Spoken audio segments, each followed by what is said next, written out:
I'm here to support the Hong Kong people and against the violence from the government.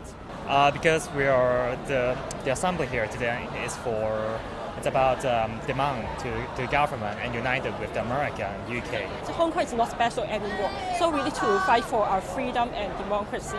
That's our final. Hong Kong protest is upbeat again during this weekend. It is the first major rally after disruption at the international airport last weekend. As of now, the atmosphere needs de-escalation. But the question is how, especially as the Chinese authority mentions this is terrorism act. Emily Lau, chair of Hong Kong Democratic Party's Foreign Affairs Committees, told me that she thinks the Hong Kong authority should listen to the demands from the protesters. Well, I think it is very sad that the government of Carrie Lam has consistently refused to respond to the demands. And these are not just demands of protesters. These are demands of many Hong Kong people. You know, we had a march of 1 million people and then another march, 2 million. So many Hong Kong people think that she should respond to all these demands. And of course, she said she stopped the bill, the extradition bill, which caused all this.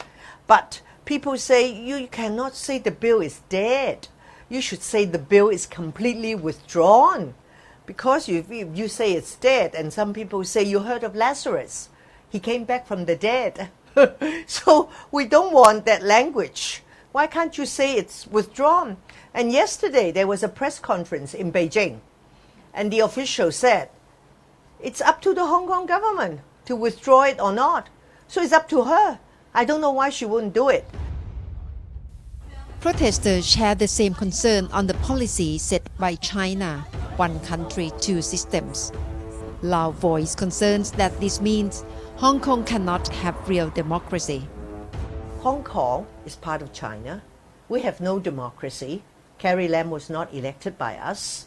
In our Legislative Council, only half of the members are elected by the people. The other half are elected by the rich and the powerful. So it's not a democracy. But the irony is, the people here, we enjoy freedoms, personal safety, and the rule of law.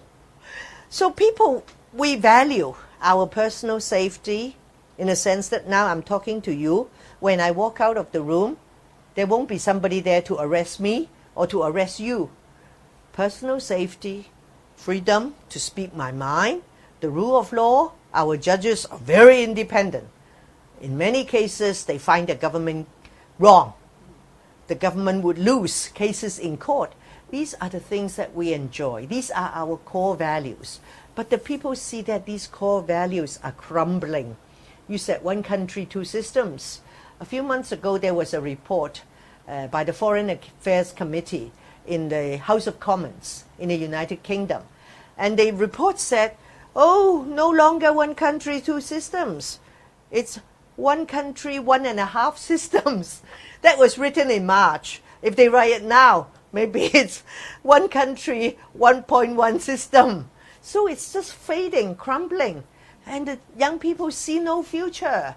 And they cannot get a decent home, they cannot get decent job, salary is very low, and no freedom, no personal safety, no rule of law. What is there to look forward to?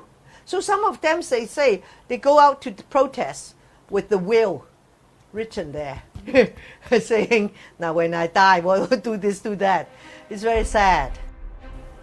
As protests in Hong Kong against an extradition law enter the third month, there is no prospect of ending the unrest. Currently, the question is the extent to which the Chinese authority will deal with the protests. So we have to see what the vast majority of Hong Kong people want. We have the hardened protesters, but there are many who go along with them, and if they continue to support them, and one day they say, oh, we all go to the bank to to take money out of the bank, or one day they go to the airport, or they go to the mass transit station and block the train. See if Hong Kong people want to help them. But I think that many Hong Kong people are still very dissatisfied with the Carrie Lam administration. But there are also Hong Kong people who do not support violence and do not support you. You go to the airport, you sit there quietly, it's okay. But if you go there and you don't allow the passengers to get on the plane, you go to the train and you don't allow the passengers to get on the train to go to work, people don't like it. So, so I think it is also testing the support of the many Hong Kong people. So we will see what happens. And, but I think the main thing is the Carrie Lam administration should come out to respond. You cannot always just hide in government house. How can you run Hong Kong like that? The rally in Hong Kong is named as Leaderless Movement. The young faces have been actively participated in the rally. Chan Ho Tin, or Andy, a young political activist, accepts that there is no real one single leaders in this protest. Different groups arrange different activities and up to supporters whether they agree to join. For his own stance, he calls for independence of Hong Kong. He knows this is radical, but believes it is right for the future of the new generations. If we don't resist, Hong Kong will deteriorate in terms of reputation, their influence internationally, because we are being colonized by China. China is going to be an ordinary city of China, so we need to resist. We are actually fighting against the going down slope of Hong Kong. So the only way out is to fight for freedom and to resist. And it's unavoidable for Hong Kong to suffer pains like right now. But yeah, anyway, you need to go through this kind of pain. The voice of concern on the disruption in Hong Kong is also loud and clear from foreign business community. Hong Kong-based foreign companies and Chamber of Commerce have warned against the impact of escalating violence and disruptions on Hong Kong's economy. This weekend, perhaps, the rally and the Chinese authority will send clear signals in their own ways. Natha Gomonwatin, Thai PBS World reports from Hong Kong.